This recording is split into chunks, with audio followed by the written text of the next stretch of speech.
औज़ुबिल्लाहिमिनश्शैतानिर्रजीम बिस्मिल्लाहिर्रहमानिर्रहीम। अस्सलाम वालेकुम।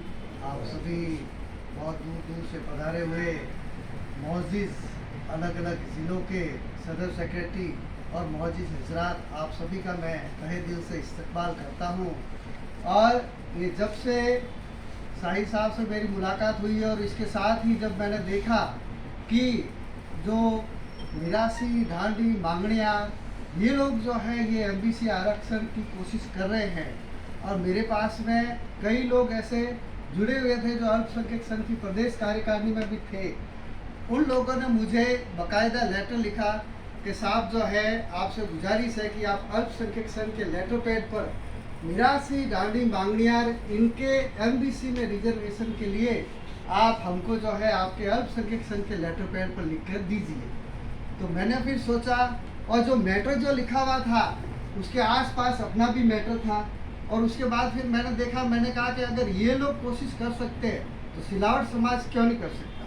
और इसके साथ ही जैसे ही गवर्नमेंट का जो एक ऑर्डर आया था सर्वे वाला, तो सर्वे वाले ऑर्डर में मैंने देखा था कि उसमें सिलावट लिखा हुआ है, सिलावट समाज का भी सर्वे है एमबीसी आरक्षण के लिए। तो फिर मैंने सोचा कि क्यों ना सिलावट समाज के लिए भी कोशिश की जाए। तो फिर सबसे पहले मैंने भी अपने अल्पसंख्यक संघ के लेटर पैड पर ही एक ज्ञापन तैयार करवाया, और उसके साथ ही जो है वो जैसे ही अलग अलग ग्रुपों में सिलावट समाज के भेजा तो रेस्पॉन्स बहुत ही अच्छा आने लगा। और उसके बाद जो है मुझे ये लगा कि सिलावट समाज को अपने को भी एमबीसी आरक्षण में लाने के लिए पूरी कोशिश करनी चाहिए और प्रदेश स्तर का एक मंच तैयार करना चाहिए। तो इसके लिए मेरे दिमाग में ये दो लाइनें जरूर याद थी कि जब से चला हूँ मंजिल पे नज़र है, जब से चला हूँ मंजिल पे नज़र है, रात से न मील का पत्थर नहीं देखा, रात से न मील का पत्थर नहीं देखा। पिछले 2.5-3 महीने से लगातार सैकड़ों सिलावट कौम के भाइयों से मैंने बात की है, प्रतिनिधियों से बात की है, और मेरा फोकस यही था कि अलग अलग जहाँ भी अपने सिलावट समाज है उनके सदर सेक्रेटरी को पहले शामिल किया जाए। तो जिन जिन से हमारा संपर्क हुआ, जोधपुर से अमानुल्लाह साहब से संपर्क हुआ, तो हमने कहा जोधपुर समाज के सदर हैं, आपको जो है लाया गया।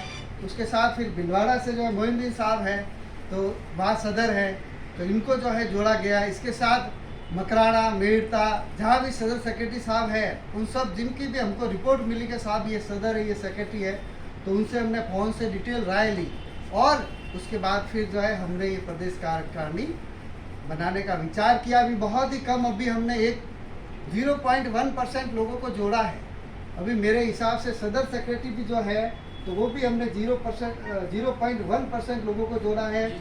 अभी बहुत बड़ी संख्या में और इंशाल्लाह जोड़ेंगे, और वो आप सभी लोग के सहयोग से जोड़ सकते हैं, क्योंकि जैसे जैसे आप लोग रिपोर्ट दोगे, सूचनाएं देंगे कि साहब ये नियत और अलग है, इसमें सदर सेक्रेटरी है। और मैं जानता हूं कि जहाँ तक कि हमारी नियत है गोड़वार सिलावट समाज की, तो वहाँ भी है, तो हर गांव फिर उससे जुड़ा हुआ, हर गांव के पंच बने हुए, हर गांव में कितने घर हैं, तो वो भी पूरी डिटेल है उन पंचों के पास में।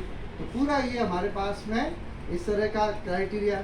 दूसरा, जहाँ तक एमबीसी समाज, एमबीसी में आरक्षण का है, तो मैंने कुछ 1 साल से मैं पूरी जो मेरिट लिस्ट आ रही है प्रदेश की, तो मैं उसका अध्ययन कर रहा हूँ।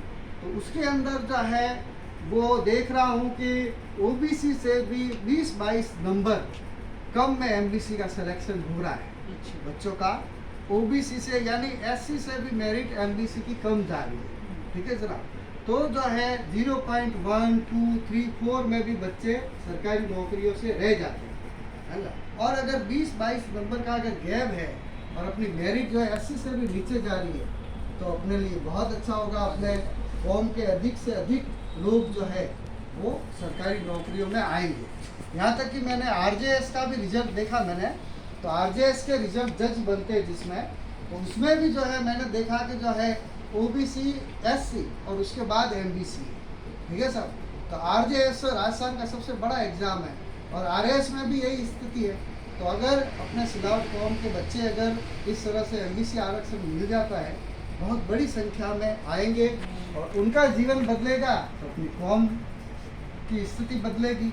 आज हम शादी ब्याह में जाते हैं, अपन एक जनरल बात कर रहा हूँ, शादी ब्याह में जाते हैं अपने को जो है बहुत कम लोग सक्षम नज़र आते हैं, सक्षम बहुत कम नज़र आते हैं। अगर एमबीसी आरक्षण और अपनी कौम के बच्चे भविष्य में सरकारी नौकरियों में आते हैं तो सक्षम लोगों की संख्या बहुत बड़ी हो जाएगी इंशाल्लाह।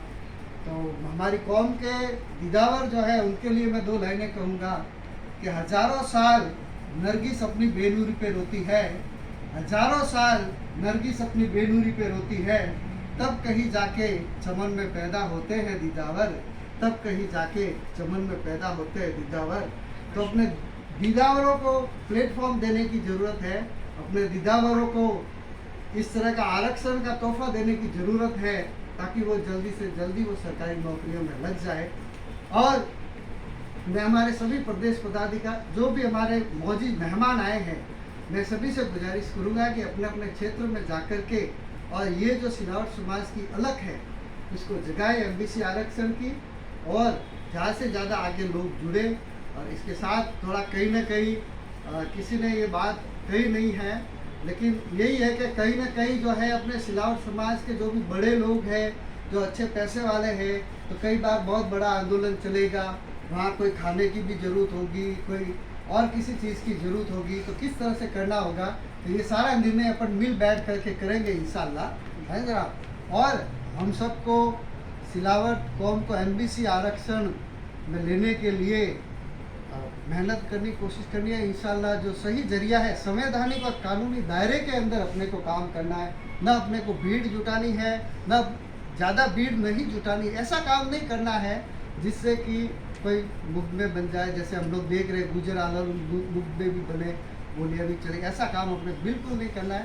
संवैधानिक और कानूनी दायरे के अंदर हमको चलना है और प्रक्रिया से चलना है। जिस समय जैसी स्थिति होगी वैसा हम कदम उठाएंगे।